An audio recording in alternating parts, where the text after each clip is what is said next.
ഇവന് പിന്നെ എന്താണ്, ഇവനെ തൊട്ടിട്ട് നമുക്ക് സുർമടാൻ പറ്റും, ആ കോലത്തിലാണ് ഉള്ളത്, മനസ്സിലായില്ലേ? എന്നാലും ഓൻ ആഗ്രഹിക്കുന്നതാണ് 906 വേണം.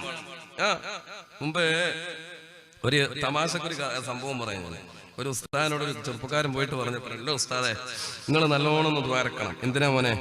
ഞാൻ ഇപ്പോൾ ഒരു പെണ്ണ് നോക്കാൻ തുടങ്ങിയിട്ട് കാലങ്ങളായി, ഒരുപാട് പെണ്ണിനെ ഞാൻ ഇങ്ങനെ നോക്കി, ഒന്നും ശരിയാകണില്ല. അതെന്താടാ നിനക്ക് കുറെ നോക്കിയിട്ടൊന്നും ശരിയാകാത്തത്? എന്താ നിന്റെ പ്രോബ്ലം എന്ന് വെച്ചു. എന്താ നിന്റെ എന്താ ഡിമാൻഡ്? എനിക്ക് ഡിമാൻഡ് ഒന്നുമില്ല, പക്ഷെ നോക്കിയ പെണ്ണ് ചിലത് അസറിനെ പോലെ ഉണ്ട്, ചിലത് മഗ്രിബിനെ പോലെ ഉണ്ട്, ചിലത് ഇശായിനെ പോലെ ഉണ്ട് ഉസ്താദെ, അത്രേ പ്രശ്നമുള്ളൂ. അസറും മഗ്രിബും ഇശാവും പോലത്തെ പെണ്ണോ? എന്താ അങ്ങനെ പറഞ്ഞ മനസ്സിലായോ? ഇല്ല, അസുർ എന്ന് പറഞ്ഞാൽ ഭംഗി കുറച്ച് കുറവ്, മഗ്രിബ് എന്ന് പറഞ്ഞാൽ കുറച്ചും കൂടി എന്ത് ചെയ്തു, ഭംഗി പോയി. ഇശാ എന്ന് പറഞ്ഞാൽ പിന്നെ പെണ്ണിന്റെ മുഖത്തേക്ക് നോക്കണ്ട. ഭംഗിയില്ലാത്ത പെണ്ണ് കാണുന്നതൊക്കെ അങ്ങനത്തെ നിറയില്ലാത്ത പെണ്ണിനെ ഞാൻ കാണുന്നത്, എനിക്ക് കിട്ടുന്നത്, ഞാൻ നോക്കി പോകുന്നതൊക്കെ അങ്ങനെയാണ്. അതപ്പോ നിന്റെ പ്രോബ്ലം. അപ്പോ നീ ഉദ്ദേശിക്കുന്നത് നമുക്ക് നല്ല കുറച്ച് സ്റ്റൈലുള്ള പെണ്ണിനെ വേണം. ഇത് പറഞ്ഞപ്പോ ഉസ്താദ് ഇവന്റെ ഇങ്ങനെ തലതൊട്ട് ഇങ്ങനെ കാലുവരെ ഇങ്ങനെ നോക്കിയിട്ട് ഉസ്താദ് അത്ഭുതത്തോടെ പറയത്രേ, പടച്ചോനെ നീ തഹജ്ജുദിന്റെ കോലത്തിലാണല്ലടാ ഉള്ളത്. മനസ്സിലായില്ലേ? അങ്ങനെ ചില ആളുകൾക്കൊരു പൂതിയ, എന്താണ്, നമുക്ക് അങ്ങനെ തന്നെ കിട്ടണം. പിന്നെ അധികവും നമ്മൾ കാണുന്നത് എങ്ങനെയാട്ടോ, പെണ്ണ് സ്റ്റൈൽ ഉണ്ടായാൽ പുതിയാപ്പിള ഉണ്ടാവില്ല, പുതിയാപ്പിള സ്റ്റൈൽ ഉണ്ടായാൽ അതിന് വേറെ രീതിയുണ്ട്, പറയാനൊന്നും നമുക്ക് നേരമില്ല. ഇതൊക്കെ 3-4 ദിവസം പരിപാടി വെച്ചാലേ നമുക്ക് ഇതൊക്കെ എല്ലാം എങ്ങനെയാന്ന് പറയാൻ പറ്റുള്ളൂ. അള്ളാഹു നമ്മൾക്ക് ഹിദായത്ത് തരട്ടെ. അതിന്റെ രീതി എങ്ങനെയാ, അധികം എങ്ങനെയാ കാണാൻ കഴിയുള്ളൂ. ഇനി കർത്താലും വെളുത്താലും ഏത് കോലത്തിലുള്ളതായാലും വേണ്ടില്ല, സമാധാനപരമായ ജീവിതം അള്ളാഹു അത് നൽകട്ടെ. പ്രിയപ്പെട്ട സഹോദരങ്ങളെ, ഭംഗി എന്നുള്ളത് പരിശുദ്ധ റസൂലുള്ളാഹ് സ്വല്ലല്ലാഹു അലൈഹി വസല്ലം തങ്ങൾ പറഞ്ഞില്ലേ, ഭംഗിയെ മാത്രം ലക്ഷ്യം വെച്ചുകൊണ്ട് വിവാഹം കഴിക്കല്ല മോനെ. ഓരോ ആളുകൾക്ക് ഇന്നിപ്പോ കൺഫ്യൂഷനാണ്. കാരണം എന്താ, എന്റെ ചങ്ങാതി കഴിക്കാൻ വേണ്ടി പോകുന്ന പെണ്ണിനെ ഞാൻ ഗൾഫിലാണെങ്കിൽ പോലും എനിക്ക് കാണാൻ പറ്റുന്നുണ്ട്. വാട്സപ്പിൽ എനിക്ക് ഇങ്ങോട്ട് അയച്ചത്, എങ്ങനെയുണ്ടാ നീ നോക്ക്, നീ പറ ബോമറിയുടെ ഇതിന്റെ മൂക്കെന്തെങ്ങനെ, ഇതിന്റെ കണ്ണെന്തെങ്ങനെ, ഇതിന്റെ പല്ലെന്തെങ്ങനെ, ഓരോന്നിന്റെ ഓരോ അഭിപ്രായം ഇങ്ങനെ ഓരോരുത്തർ. ശരിയാവില്ലടാ, ശരിയാവില്ല. ചങ്ങായിമാർക്ക് വേണ്ടിയിട്ടാണ് ഇവൻ കെട്ടുന്നത്, എന്നിട്ട് കൊണ്ടു നടക്കുന്നത് ഇവനാണ്, അനുഭവിക്കേണ്ടത് ഇവനാണ്. ആദ്യം സെലക്ട് ചെയ്യുന്നത് ചങ്ങായിമാരാണ്. എന്തൊരു വീഴ്ത്തരാത്. പിന്നെ വേറെ ചില ആളുകളുണ്ട്, എന്താ ഉപ്പാനോടും ഉമ്മാനോടും നിങ്ങൾ നോക്കി എന്താണ് അതിന് മതി നമുക്ക്, ലാസ്റ്റ് ഇവരെ പരടിക്കിടാൻ വേണ്ടിയിട്ട്. മനസ്സിലായില്ലേ? എന്തെങ്കിലും കുഴപ്പമായ ഞാനൊന്നും അല്ലല്ലോ നോക്കിയത്, നിങ്ങൾ തന്നെയല്ലോ ഉറപ്പിച്ചത്, എന്നെ പറയണോ? നോക്കരുതട്ടോ. ഉപ്പാക്ക മകന്റെ ഭാര്യയാകുന്നതിന് മുമ്പ് നോക്കാനുള്ള അവകാശമില്ല. ഹറാമാണ്, ഹറാമാണ്, ഹറാമാണ്. ഇതെങ്ങോട്ട് വരി, എങ്ങനെയുണ്ട് നോക്കിയ ഉമ്മ കാണിച്ചു കൊടുക്കുന്നു. അപ്പൊ ഇയാൾ വിചാരിക്കും വയസ്സുകാലത്ത് ഈ പണ്ടായിട്ട് കൊണ്ടുവന്നതിനെ ഇറക്കിയിട്ട് ഇപ്പം ഇവളാണ് പിന്നെ മോന്റെ ഭാര്യയാകാൻ വേണ്ടി പോകുന്നത്, ഈ പെണ്ണിനെ കൂട്ടിട്ട് പോയാലോ? ഇന്നത്തെ കാലല്ലേ, 85 വയസ്സുള്ളവനിക്ക് 16 വയസ്സുള്ള പെൺപിള്ളേരെ പ്രേമിക്കുന്ന സ്നേഹിക്കുന്ന കാലമാണ്. ഇത് വലിയ അത്ഭുതമൊന്നുമില്ല. അതുകൊണ്ട് വല്ലാണ്ട് പെണ്ണുങ്ങളോട് പറയാണ്, വല്ലാണ്ട് എസ്എമാരെ കൊണ്ടുപോയിട്ട് പിന്നെ പെണ്ണുങ്ങളെ കാണിച്ചു കൊടുക്കാൻ നിൽക്കണ്ട. 2-3 ദിവസം നിങ്ങളോട് ദേഷ്യം ഉണ്ടാവും, ഉറപ്പാണ്. കാരണം ഓളെ മുഖായിരിക്കും കാണുന്നത്. അപ്പൊ പിന്നെ ഈ പെണ്ണിനോട്, ഈ വയസ്സത്തെ പെണ്ണുങ്ങളോട് ദേഷ്യം പിടിക്കെന്തായാലും. ആണുങ്ങളെ പുറത്തുപോയി വന്നാലുള്ള പ്രശ്നം എന്താ അറിയോ, ഭാര്യനോട് ചൂടാകും. കാരണം എന്താ, അവിടെ കുറെ നല്ല കോലത്തിനൊക്കെ ഉണ്ട്, വീട്ടിൽ കയറുമ്പോ കാണുന്ന പേക്കോലാന്ന് എങ്ങനെ പറയാണ്ടിരിക്ക. നന്നാകാനുണ്ട്, രണ്ടുപേരും നന്നാകാനുണ്ട്, ആസ്വദിക്കാൻ മാത്രമുണ്ട് നമ്മുടെ ലൈഫ്. പക്ഷേ അറിയണം എന്താണ് ദാമ്പത്യമെന്ന്, ആരാണ് പെണ്ണ് എന്ന്, ആരാണ് ഭാര്യയെന്ന്, ആരാണ് ഭർത്താവ് എന്ന്, ആരാണ് പുരുഷനെന്ന് ഓരോരുത്തരും അറിഞ്ഞു കഴിഞ്ഞാൽ പരിശുദ്ധമായ ഇസ്ലാമിന്റെ ദാമ്പത്യ ജീവിതത്തിന്റെ ഓരോ തലങ്ങളെയും നമ്മൾ മനസ്സിലാക്കി കഴിഞ്ഞാൽ പൂർവികരായ മഹാരഥന്മാര് നമ്മൾക്ക് കാണിച്ചു തന്ന ഓരോ കാര്യങ്ങളും അവരുടെ ജീവിത രഹസ്യങ്ങളും നമ്മൾ അറിയുമ്പോ പ്രിയപ്പെട്ടവരെ അറിയാതെ ഭാര്യമാരെ നമ്മളെ സ്നേഹിച്ചു പോകും, അറിയാതെ ഭർത്താക്കന്മാരെ നമ്മളെ സ്നേഹിച്ചു പോകും. അല്ലാഹു സുബ്ഹാനഹു വ തആല കല്യാണം കഴിഞ്ഞ നമ്മുടെ ഇണകളുമായിട്ട് തന്നെ ആഖിറത്തിലെ സ്വർഗ്ഗത്തിൽ ഒരുമിക്കാൻ അല്ലാഹു തൗഫീഖ് തരട്ടെ. ആ നിലയിലേക്ക് ഉയരാൻ ഇന്നത്തെ ഈ വേദി ഒന്ന് സഹായകരമാകണം. അല്ലാഹുവേ നീ നിമിത്തമാക്കണയല്ലാ, നീ നിമിത്തമാക്കണയല്ലാ. ദാമ്പത്യ ജീവിതത്തിൽ എവിടെയാണോ വിള്ളലുകളുള്ളത് നീ അതകറ്റണയല്ലാ. ലോകത്ത് ഞങ്ങളുടെ ഏറ്റവും വലിയ ശത്രു ഇബ്ലീസാണല്ലോ. ആ ഇബ്ലീസ് ലോകത്തെ ഏറ്റവും കൂടുതൽ സന്തോഷിക്കുന്ന ദിനങ്ങൾ ഏതാണെന്നറിയുമോ? ഏറ്റവും കൂടുതൽ ഇബ്ലീസ് സന്തോഷിക്കുന്ന സമയം ഏതാണെന്നറിയുമോ? അറിയണം എന്റെ പ്രിയപ്പെട്ടവരെ, ശത്രുവിനെ ശത്രുവായി കാണാനുള്ള വിവേകം നമ്മൾക്കുണ്ടല്ലോ. എനിക്ക് ഇയാളോട് ഇത്തിരി വെറുപ്പാന്ന് ഇല്ലട്ടോ, ഒരു പരിചയമില്ല. അല്ലാഹു സുബ്ഹാനഹു വ തആല എന്നും ഈ സ്നേഹബന്ധം പ്രാർത്ഥനയിലൂടെ നിലനിർത്താൻ അല്ലാഹു തൗഫീഖ് ചെയ്യട്ടെ. അപ്പം എന്തോ ഒരു വിഷയത്തിൽ ശത്രുത വന്നു കഴിഞ്ഞാൽ ഇയാൾ അതിലൂടെ വരുമ്പോ ഞാൻ അയാളെ മെയിൻറ്റെയ്യോ ഇല്ലയോ? പോട്ടപ്പാ ആരാണ്? എന്തപ്പോ ഓനെ മെയിൻറ്റാക്കിയത് എനിക്ക് കാര്യം? എന്തപ്പോ ഓനോട് സലാം പറഞ്ഞിട്ട് എനിക്ക് കാര്യം? മെയിൻറ്റാക്കൂല. അതുപോലെ മൈൻഡ് ചെയ്യാതെ വളരെയേറെ ഭയപ്പെടേണ്ട ഒരു ശത്രുവാണ്. അലം അഅഹദ് ഇലൈക്കും യാ ബനീ ആദമ അല്ലാ തഅബുദുശ് ശൈത്വാൻ ഇന്നഹു ലകും അദുവ്വുൻ മുബീൻ وأن اعبدوني هذا صراط مستقيم ولقد أضل منكم جبلا كثيرا أفلم تكونوا تعقلون. പരിശുദ്ധമായ ഖുർആനിന്റെ ഹൃദയമാകുന്ന പവിത്രമായ സൂറത്ത് യാസീൻ ഖൽബുള്ളവരുടെ ഖൽബ് തുറപ്പിക്കുകയാണ്. അറിയണേ, നിങ്ങളുടെ ശത്രുവാണ്. ഇന്നഹു ലകും അദുവ്വുൻ മുബീൻ. അവൻ നിങ്ങളുടെ വ്യക്തമായ ശത്രുവാണ്.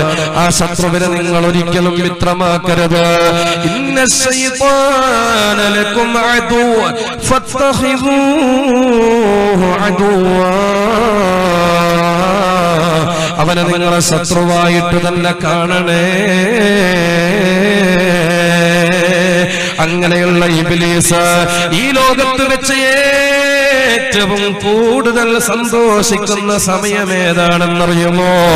വീടിന്റെ അകത്തേക്ക് കയറി ചെല്ലുമ്പോ ഭാര്യയെ ചോദിച്ച് കയറിയ പിതാവ് അഥവാ ഭർത്താവ് ഭാര്യയുമായിട്ട് സംസാരിക്കുന്നു. ആദ്യമൊക്കെ നല്ലപോലെ സംസാരിക്കുന്നു, പിന്നീടതാ സംസാരത്തിന് ഗൗരവം വന്നു. അവിടെ പിന്നെ പിണക്കമായി മാറുന്നു. ദേഷ്യം വന്നു, രണ്ടുപേരും അങ്ങോട്ടും ഇങ്ങോട്ടും കലഹിക്കുന്നു. ഈ ലോകത്ത് വെച്ച് ഏറ്റവും കൂടുതൽ ഇബ്ലീസ് സന്തോഷിക്കുന്ന സമയം ഭാര്യ ഭർത്താക്കന്മാരാകുന്ന നിങ്ങൾ രണ്ടുപേരും കലമ്പുമ്പോഴാണ്, പിണങ്ങുമ്പോഴാണ്, നിങ്ങൾ രണ്ടുപേരും പ്രശ്നങ്ങൾ ഉണ്ടാക്കുമ്പോഴാണ്.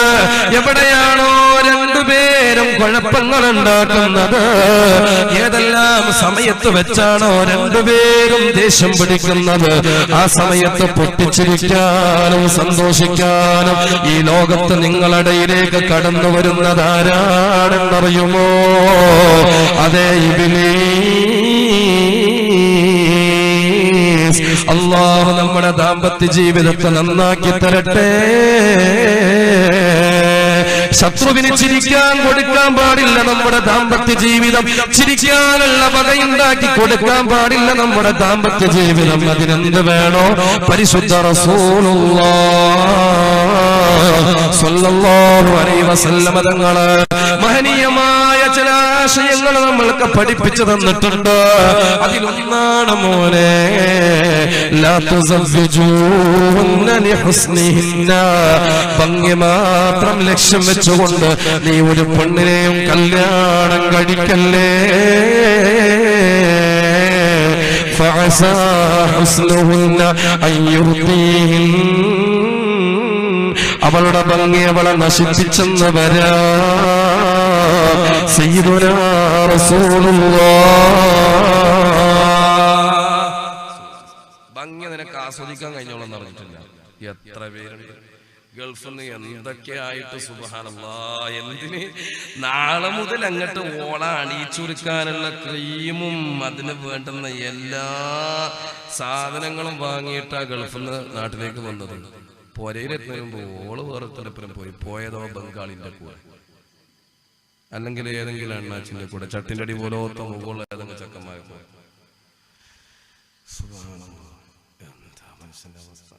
ആസ്വദിക്കാൻ കഴിഞ്ഞോ? എവിടെ? ഗൾഫിൽ നിന്ന് വന്നിട്ട് ഓളയും കൂട്ടിയിട്ട് ഒന്ന് പയങ്ങാടിയോ മുതിയങ്ങാടിയോ പാലത്തിന്റെ സൈഡിൽ നിർത്തിയിട്ട് ഇവനൊരു ഭാഗത്തേക്ക് നോക്കുമ്പോ ഓള് വേറൊരുത്തന്റെ വണ്ടി കയറിയിട്ട് പോയി. ഇതാണ് ഇന്നത്തെ നമ്മുടെ നാട് എന്ന് പറയുന്നത്. എവിടെ ഇല്ല ഭംഗി നിനക്ക് ആസ്വദിക്കാൻ കഴിഞ്ഞുകൊള്ളണമെന്നില്ല. മൂന്നാമത്തെ നിബന്ധന സയ്യിദുനാ റസൂലുള്ളാഹ് സ്വല്ലല്ലാഹു അലൈഹി വസല്ലം തങ്ങൾ ഈ ഉമ്മത്തിനോട് പറഞ്ഞു, വലിഹസബിഹാ,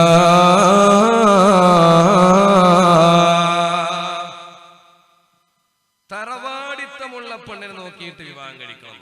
തറവാടിത്തമുള്ള പെണ്ണിനെ നോക്കിയിട്ട് കെട്ടണം. ചില ആളുകളെ പഴയ കാലത്തൊക്കെ അങ്ങനെ ഒരു നോട്ടം ഉണ്ടായിരുന്നു. ഒരു പെണ്ണിനെ പറ്റി പറഞ്ഞു കഴിഞ്ഞാൽ നല്ല തറവാടാണ്, നല്ല തറവാട്, കുടുംബം നല്ലതാണ് എന്നൊക്കെ പറഞ്ഞിട്ട് പെണ്ണിട്ട് അത് ശ്രദ്ധിക്കലും നോക്കലും ഉമ്മാരും ഉപ്പാരത് പ്രത്യേകം നോക്കലൊക്കെ ഒരു കാലഘട്ടത്തിൽ ഉണ്ടായിരുന്നു. കാരണം അന്ന് അത്രമാത്രം വിശ്വസ്തമായ പല തറവാടിത്തവും നമ്മുടെ നാട്ടിലുണ്ടായിരുന്നു. ഇന്ന് പണമുള്ളവനെ നോക്കിയിട്ടേ തറവാടിത്തം എന്ന് പറയുള്ളൂ. പണമില്ലാത്തവന് എന്ത് തറവാടിത്തം? ഒന്നുമില്ല.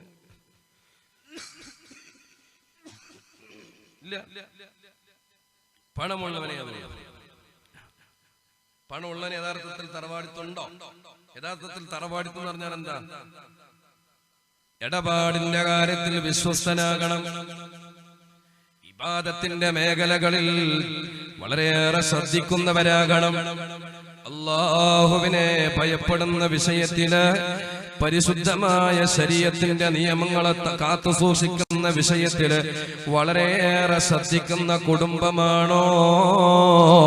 പഴയ കാലഘട്ടത്തിലുള്ള ഉമ്മമാരെ പറയാറുണ്ടായിരുന്നു, അയാൾ ഒരു ആളുകളെ കൂടിയെടുത്ത് സംസാരിക്കാൻ പറ്റുന്നയാളാണ്, മധ്യസ്ഥനായിട്ട് കൊണ്ടുപോകാൻ പറ്റിയ ആളാ, അയാളെ വാക്കിലും വിശ്വസിക്കാൻ പറ്റും, പ്രവൃത്തിയിലും അയാളെ വിശ്വസിക്കാൻ പറ്റുന്നതാ. പെണ്ണുങ്ങളെ പറ്റി പഴയ കാലഘട്ടത്തിൽ പറയാറുണ്ടായിരുന്നു, ഭർത്താവിന്റെ അനുജന്റെ മുന്നിൽ ഇതുവരെ മുഖം കാണിച്ചിട്ടില്ലാത്ത പെണ്ണ പുറത്തേക്ക് ഇറങ്ങിയതായിട്ട് കൂടുതൽ അറിയില്ല, പരിചയമില്ല. അങ്ങനെ ഒരു പെണ്ണിനെ തന്നെ അങ്ങനെ ചില ആളുകൾ ഉണ്ടായിരുന്നു. കാരണം എന്താണ്? പരിശുദ്ധമായ ദീനിന്റെ പൂർണ്ണമായ നിയമങ്ങളെ പാലിച്ചുകൊണ്ട് ജീവിക്കുന്ന കുടുംബമാ. ഇന്നോ ഹറാമിന്റെ സമ്പാദ്യങ്ങൾ നമ്മുടെ വീട്ടിലേക്ക് വലിഞ്ഞു വന്നു, നമ്മുടെ കയ്യിലേക്ക് അങ്ങ് വന്നു. ഉപ്പ ചെയ്യുന്ന കച്ചവടം ഹലാലാണോ ഹറാമാണോ? പ്രിയപ്പെട്ടവരെ, പൂർണ്ണമായി വിശ്വസിക്കാൻ കഴിയില്ല. കയ്യിലോട്ട് വരുന്ന സമ്പാദ്യം ഹറാമാണോ ഹലാലാണോ ഉറപ്പിക്കാൻ കഴിയുന്നില്ല. ഇനി ഇതേ ഉപ്പയാണെങ്കിലോ പകൽ നല്ല മാന്യനായിരിക്കും. എങ്ങനെയുള്ള മാന്യനാ? രാത്രിയിൽ ആരും അറിയാതെ മദ്യപിക്കുന്ന മാന്യനാ, അല്ലെങ്കിൽ കഞ്ചാവടിക്കുന്നവരാ,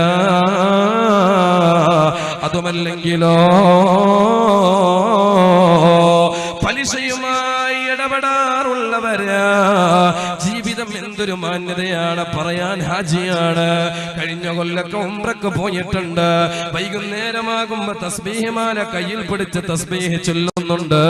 പക്ഷേ ജീവിതത്തിലുള്ള എല്ലാ തോന്നിവാസങ്ങളും ചെയ്യുന്നോരാ. ആ വീട്ടിലുണ്ട് 19ഉം 20ഉം വയസ്സായ പൊന്നുമോന്. പാതിരാ നേരം വരെ അങ്ങാടികളിൽ കറങ്ങിയിട്ട് തോന്നുന്ന സമയത്ത് വീട്ടിലേക്ക് വന്ന് കയറുമ്പോ എല്ലാം മറന്നുകൊണ്ട് തുറന്നു കൊടുക്കാൻ ആ വീട്ടിൽ ഉമ്മയുണ്ട്. മോനെവിടെയായിരുന്നെന്ന് ചോദിക്കാനുള്ള ഉപ്പാന്റെ പ്രതിരോധ ശേഷി നഷ്ടപ്പെട്ടു. ആ വീട്ടിൽ മക്കൾക്ക് സുബഹി നമസ്കാരമില്ല. ആ മക്കളായാലും പെമ്മക്കളായാലും പുരയിൽ സുബഹി നിസ്കരിക്കാതെ ഉറങ്ങുന്ന കുടുംബമാ. എവിടെയാ ദീനീ ബോധമുള്ള തറവാടിത്തം എന്ന് പറയാനുള്ളത്? വീട്ടിൽ നിന്ന് ഇറങ്ങുന്ന ഉമ്മമാരുടെ രീതിയോ അന്യപുരുഷനെ കാണാൻ പറ്റുന്ന ഇടങ്ങളിലെല്ലാം ശരീരത്തിന്റെ സൗന്ദര്യങ്ങളെ കാണിച്ചുകൊണ്ട്, എല്ലാ ഭാഗങ്ങളും തുറന്നു കാണിച്ചുകൊണ്ട്, അല്ലെങ്കിൽ പുരുഷൻ ആകർഷിക്കുന്ന അവയവങ്ങളെ കാണിച്ചുകൊണ്ട് അങ്ങാടികളിലും ബസ് സ്റ്റോപ്പുകളിലും ഉറൂസിനും വഅദിനും ഖുർആൻ ക്ലാസിനും എന്റെ പ്രിയപ്പെട്ടവരെ എന്ന് വേണ്ട ഏതെല്ലാം ആചാരങ്ങളും അനാചാരങ്ങളും ഉണ്ടോ അവിടെയെല്ലാം നിറഞ്ഞ കവിയുകയാ. നാണമില്ലാത്ത പെമ്മക്കളാ പൊരയിൽ വളർന്നുകൊണ്ട് വരികയാണ്. അന്യപുരുഷന്റെ കൈ പിടിച്ചിട്ട് ബസ് സ്റ്റോപ്പിൽ നിൽക്കുന്ന മോളാണ്. അന്യപുരുഷന്റെ കൈ പിടിച്ചിട്ട് ബസ്സിൽ നിന്ന് ഇറങ്ങുന്ന മോളാണ്. അന്യപുരുഷനുമായിട്ട് വാട്സപ്പിൽ ചാറ്റ് ചെയ്യുന്ന മോളാണ്. അന്യപുരുഷനുമായിട്ട് ഏതെല്ലാം നിലയിലുള്ള ബന്ധങ്ങളുണ്ടോ ആ ബന്ധങ്ങളെല്ലാം നല്ലതുപോലെ കൊണ്ടുപോകുന്ന മോളാ. വീട്ടിൽ ഉപ്പയ്ക്ക് ഹറാം എന്താണ് ഹലാൽ എന്താണെന്നുള്ള ബോധമില്ല. ഉമ്മാക്കും ബോധമില്ല. തോന്നിയതുപോലെ നിസ്കരിക്കും. ഖുർആനില്ല, ഹദ്ദാദ് ചൊല്ലി അറിഞ്ഞുകൂടാ. പരിശുദ്ധമായ റബീഉൽ അവ്വൽ മാസം വന്നിട്ട് പോലും ഒരു ഹദീസിന്റെ ഏതെങ്കിലും ഒരു ഭാഗം എടുത്തിട്ട് പാരായണം ചെയ്തുകൊണ്ട് പുണ്യ നബിയോടുള്ള മഹബ്ബത്ത് നിലനിർത്താൻ നമ്മുടെ മക്കൾക്ക് അറിഞ്ഞുകൂടാ. പിന്നെയോ നാട്ടിൽ കുറെ ചെറുപ്പക്കാരുണ്ട്. അവരെ നബിദിന റാലിയിൽ പങ്കെടുക്കാൻ ഉഷാറാണ്, കൊടി പിടിച്ചിറങ്ങാൻ ഉഷാറാണ്. ഏതെങ്കിലും സ്ഥലങ്ങളിൽ എത്തുമ്പോ തക്ബീറ ചൊല്ലാനും തഹ്ലീൽ ചൊല്ലാനും ഉഷാറാ. ഇന്ന് വരെ നടന്നിട്ടുള്ള ഈ മഹനീയമായ പള്ളിയിൽ വെച്ച് നടന്ന മൗലീദിന്റെ സദസ്സില് ഒരു 18ഉം 19ഉം 20ഉം 23ഉം വയസ്സായ ചെറുപ്പക്കാരനെ കാണാൻ കഴിയില്ല. ദീനിന്റെ മേഖലകളിൽ നിന്ന് പരിശുദ്ധമായ സുന്നത്ത് ജമാഅത്തിന്റെ പൂർണ്ണമായ ആശയങ്ങളിൽ നിന്ന് ഇന്ന് നമ്മുടെ തറവാടെന്ന് പറയുന്ന തറവാട്ടിലുള്ള മക്കളെല്ലാം അകന്നു പോകുമ്പോ പ്രിയപ്പെട്ടവരെ, നാലാമതായിട്ട് സയ്യിദുനാ റസൂലുള്ളാഹ് സല്ലല്ലാഹു അലൈഹി വസല്ലം തങ്ങൾ ഒരു നിബന്ധനയും കൂടി പറയാണ്. വലിദീനിഹാ, ദീനുള്ള പെണ്ണിനെ നോക്കിയിട്ട് വിവാഹം കഴിക്കുമോ? എന്നാൽ ഫളഫറ ബിദാത്തിദ്ദീൻ, നിന്റെ ജീവിതം വിജയിച്ച മോനെ, നിന്റെ ജീവിതം വിജയിച്ച മോളെ. ദീനീബോധമുള്ള കുടുംബമാണോ, ദീനീബോധമുള്ള പെണ്ണാണോ, നിന്റെ ജീവിതം രക്ഷപ്പെട്ടു. സയ്യിദുനാ റസൂലുള്ളാഹ്